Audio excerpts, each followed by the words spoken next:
Hi, I'm Kirby Allison and welcome to our YouTube channel. In today's video, I'm very excited to review this new pair of shoes out of Singapore from a brand called Yeossal. I'm Kirby Allison and I love helping the well-dressed acquire and care for their wardrobes. Join me as we explore the world of quality, craftsmanship, and tradition. Yeossal is an exclusive luxury menswear boutique based in Singapore, offering a curated collection of menswear products. They've built out a niche working with leading manufacturers and menswear brands, as well as offering apparel and footwear they design and have made themselves.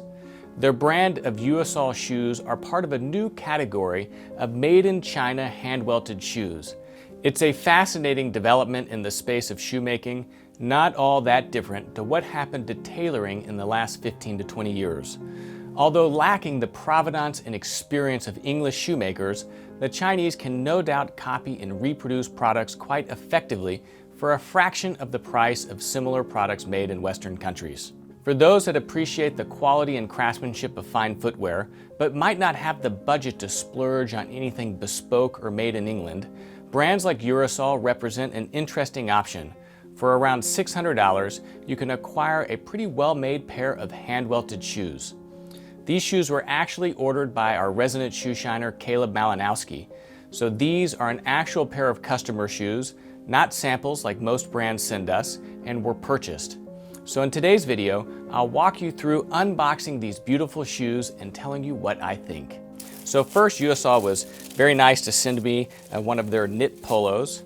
You can see this here. Again, these Friday polos, I really enjoy these because it's great for the weekend. You can even wear them under a jacket. So an interesting characteristic of this polo is the Cooper collar, which is a one-piece collar. It's very difficult to make. If it's not done properly, it's got to be totally scrapped and remade. What I love about this is the seamless, continuous line kind of on the inside of the collar as this rolls up and around. Another interesting feature here is the hidden button. It's done with a piece of elastic. And again, one of the challenges with most polo knits, again, is the control of the collar. Since it's not being controlled with a tie, typically they're worn open, not buttoned. Oftentimes it produces a difficult to control collar that can be flopping all over the place. So this actually fits down quite nicely with that button down. And then just looking at it, it looks like it has a nice roll. I haven't put this on yet, but I'm interested to try it out this weekend. Beautiful mother of pearl buttons and kind of an Isaiah-esque button pattern here and how that's sewn. So anyway, thank you guys, I appreciate this. Now let's get on to the exciting part, the shoes. Now you can see the packaging from Yeossal is very nice. I mean, this is a hefty shoe box, very sturdy, very well made. And you know, for those that don't have shelves in their closets to store their shoes, this is actually a pretty handy feature in that this can be stacked and then pulled out quite easily. So let's take a look at these shoes and see what we have.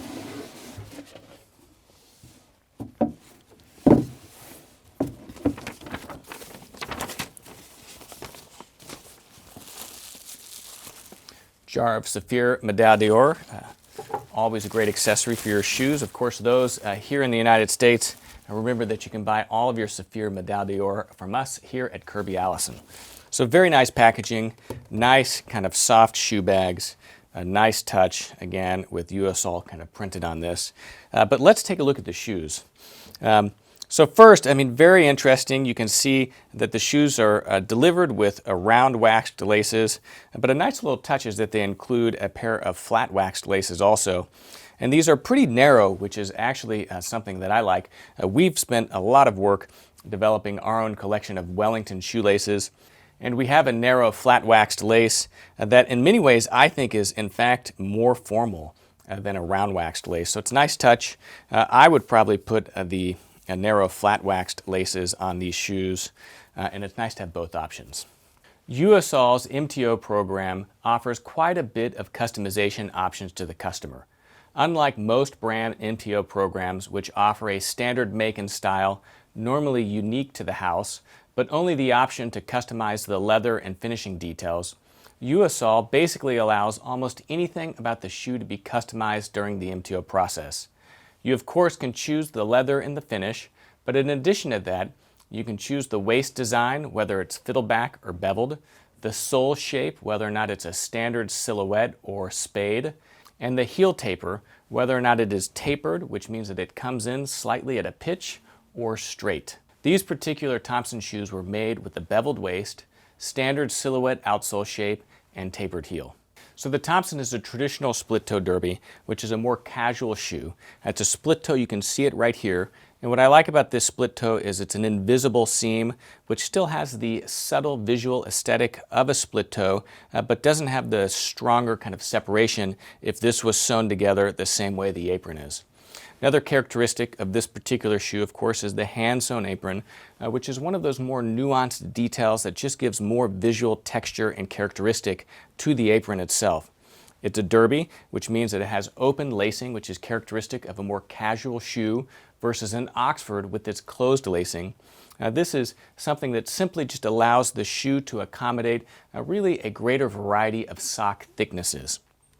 Now the stitching and everything about how these shoes are made is really very well executed. From, of course, the hand-stitched apron, the split toe, the beautiful kind of high density stitching here along the neck of the shoe. Even the last shape, you can see there's quite a bit of shape in the last itself. It's a very beautiful design, it's very well made, and this particular finish, again, is very nice. I like the hatch grain, again, for visual texture for a more casual shoe. I think it's a great characteristic. This same shoe in a suede would look exceptional. But then also looking at the bottom finishing, you really see kind of the characteristics of that hand-welted shoe come out. So first, it's a beautifully finished outsole, nice kind of bevel here, great kind of narrow, tight waist and shape, beautiful heel stack. The only kind of criticism I would have here is that the pitch is a little too high. This almost looks like a Cuban heel or a cowboy heel. I like the pitch detail. You see this on a bunch of bespoke shoes and Anthony Cleverly. It gives a little bit of shape as the heel pitches in, but I'd say that the pitch here looks to be almost half a centimeter. So that's a little bit too much. I'd probably fix that during a resoling, or if I was ordering these, order it without the pitch, a more standard kind of traditional heel shape. Now you can see here the outsoles, again, are very well finished with invisible channel stitching. It's one of those more nuanced characteristics of shoemaking that I particularly enjoy because what it leaves you is just a very well finished and really beautifully finished outsole. It's something that really nobody sees, but whenever you handle a pair of shoes, you turn them upside down and you see that beautiful finishing. To me, this is something I love about a well-made pair of shoes. Now, one of the other characteristics very unique to Yeossal, and really one of their primary selling points, is the fact that all of their shoes are hand-lasted and hand-welted. Now, what does that mean? Well, let's first start at kind of the hand welting.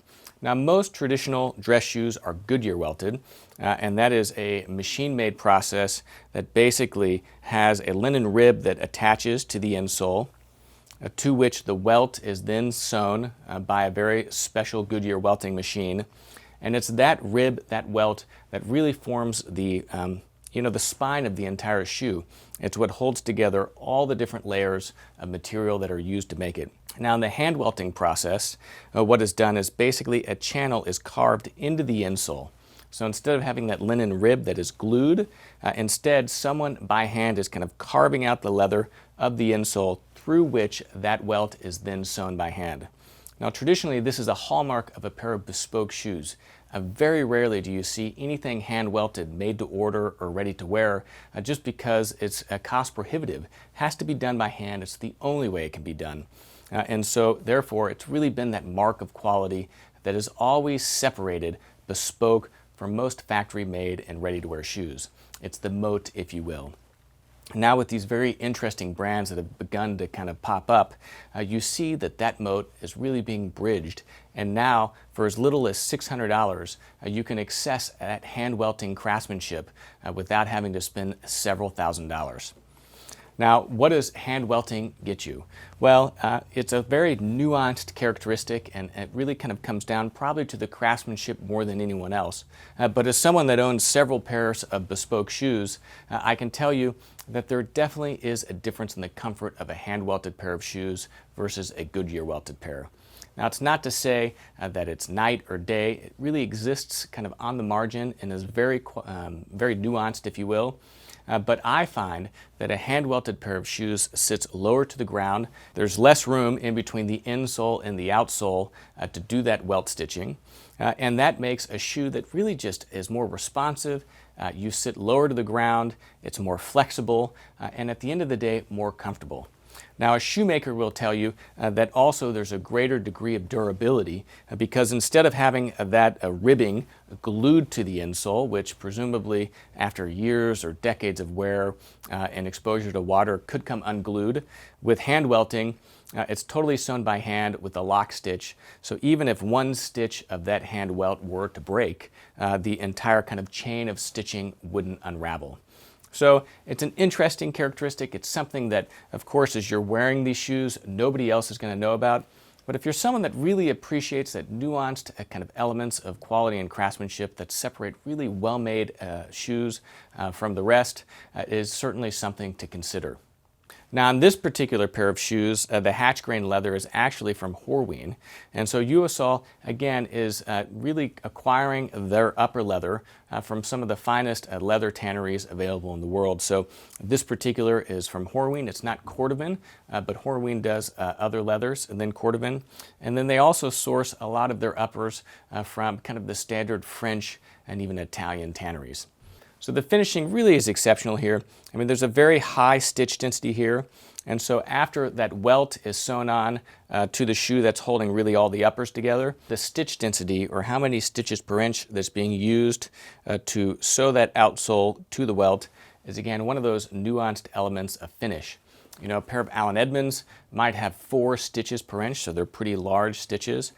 And then a shoe like this, you could be pushing 8 to 10 stitches per inch. The higher the stitch density, just the higher degree of kind of visual finishing you have to the shoe itself. The welt is trimmed in very nicely. It's got a great shape, and the shoe itself really has exceptional last definition. And that comes down to the hand lasting, which is another characteristic that for this price point really separates these shoes apart from other shoes. The hand lasting is the process by which once all of the upper is sewn together, you've got the last inserted into the shoe, all of those layers are kind of pulled back and nailed to that outsole. Now that's important because it gives all this definition, that kind of three-dimensional shape to the shoe itself. And so one of the things I like to do is something called the pencil test, right? And again, if you take the pencil and just drop it down kind of right here at the arch, you can see how much shape is worked into the shoe. I mean, there's easily over a centimeter of separation here. And so not only is that by virtue of a very narrow waist, right? And so by that, I mean this kind of tapers in quite nicely, but it's also a function of that last definition, how well that leather is really pulled around and under that last to give it its shape. So you can see these shoes really have excellent shape, and I'd say that, you know, for $600, it's a very excellently made shoe. My only criticism of this particular shoe would just be the pitch of the heel, and this is really kind of a technical characteristic that should be fixed by Yeossal. I mean, again, this is more of a Cuban heel and doesn't have that, you know, 1 to 2 millimeter pitch that you really find on a properly pitched kind of bespoke heel. One of the other characteristics is that for $600 it comes with a fully lasted pair of shoe trees. That means that the shape of the shoe tree is actually modeled after the shape of the last around which the shoe is built. It's not a generic shape. It is specific to this particular last style, the shape of the shoe, the toe shape, and also the size. And so again, you know, typically, you know, if you were to buy a lasted pair of shoe trees from an English manufacturer, you know, you're looking at easily $150, $200. And so for $600 to have a shoe made to this standard, hand welted, hand last, with a fully lasted pair of shoe trees, really is an exceptional deal. So it's an interesting kind of new entrant into the world of shoemaking. Again, this really kind of represents a whole new category of shoes. I mean, of course, we all know English-made shoes, even the factory-made Goodyear welted shoes, exceptional quality from 100-plus-year-old firms, incredible provenance and heritage, and really just accumulated knowledge. Of course, we've seen shoes, you know, go to Italy, a little bit of a different style, slightly more casual, Blake stitched, not Goodyear welted, a lot of cementing. but again, exceptional made shoes and a style that is very particular and very unique to Italy. And then we've seen a lot of shoes done out of Portugal, out of Spain, out of Mallorca, that brought kind of that factory-made, Goodyear welted level of craftsmanship and brought it down in price point from something from $1,200 to $1,600, like what you'd buy from an Edward Green or Graziano and Girling, to really the $400 to $600 range, which again is a fantastic value for the quality of shoe that you're getting. And now, just like with tailoring, we've seen these processes shipped offshore to the eastern countries, China to be particular, where they've been able to really reverse engineer and learn those techniques and bring them down market, if you will, in terms of price point to something that is really accessible by so many more people. So Yeossal is actually the first pair of shoes that I've seen, again, kind of made in China, but hand welted. And I actually have another pair of shoes that are being made right now and sampled that we'll be reviewing for you, hopefully not before long on this channel. Now, Yeossal shoes can be purchased from Yeossal's website. You can see the link to their website in the description of this video. They have a very straightforward process for commissioning a pair of made-to-order shoes. I think they require just a 50% deposit, and then the shoes are ready in about 3 to 4 months. If you have any questions or comments about these shoes, let me know in the comments section below. And also, I'd be very interested to hear what you think about this new trend in shoemaking, where you find that these English shoemaking techniques are kind of being transplanted to China and are being done in China for a fraction of the cost of what it would cost to have that same pair of shoes made in England. So let's talk a little bit about how these shoes can be worn. Again, what I love about a nice brown pair of split-toed derbies is that this really is a casual shoe. Now, it's on the formal end of casual, right? It's a hatch-grained leather. I guess a suede might be even more casual. But if you just want to look at it from a high-level perspective, it's a lot more formal, even on the casual side, than, say, a pair of sneakers. So if you're looking to dress casually but still want to look smart, a pair of split-toe derbies are an excellent pair of shoes to add to your wardrobe. Now, there's a few different ways that you can wear this, and we've got some photographs of Caleb kind of modeling these shoes a few different ways. You can see that we actually have a jacket here. This was made by David and Joe Himmerjani out of a beautiful houndstooth that has great visual texture, patch pockets, and again, this jacket with either a polo like the one that Yeossal sent, or even a button-up shirt with no tie, a pair of odd trousers, really would look exceptional. And an outfit like this really looks best with a casual pair of shoes. Now, you could get away with the brown pair of Oxfords, but again, a brown hatch-grain pair of split-toed derbies is really such a beautiful and elegant shoe for a casual outfit like this. And you don't even have to wear a pair of shoes like this with a tailored jacket. You can even get away with a pair of jeans, no jacket at all, or a nice casual kind of suede bomber, like this photograph of Caleb right here. One of the other things I like about a pair of dark brown shoes is the versatility, and that you can wear them slightly less formally, as we just described. But you can also wear this with a jacket and tie. These dark brown shoes would look great with a pair of gray trousers, white shirt, and navy hopsack jacket and a tie. So again, a pair of shoes like this can just as easily be worn into the office, slightly more casually than a black or a dark brown pair of cap-toe Oxfords, but can certainly be pulled off. So great shoes, fun to take a look at these. Thank you to Caleb for letting us review these before he wore them. Of course, check out Yeossal's website. You can Google them or click the link in the description of this video. Of course, they have a great Instagram page that you can follow also. If this is your first time to the channel, make sure you hit that red subscribe button so that you can learn whenever we publish new videos. And here on this channel, you'll find fantastic tutorials on how to care for your garments, how to shine your shoes, but also travel videos as we explore the world in search of some of the best craftsmanship anywhere in the world. I'm Kirby Allison, and I love to help the well-dressed acquire and care for their wardrobes while exploring the world of quality, craftsmanship, and tradition. Thanks for watching.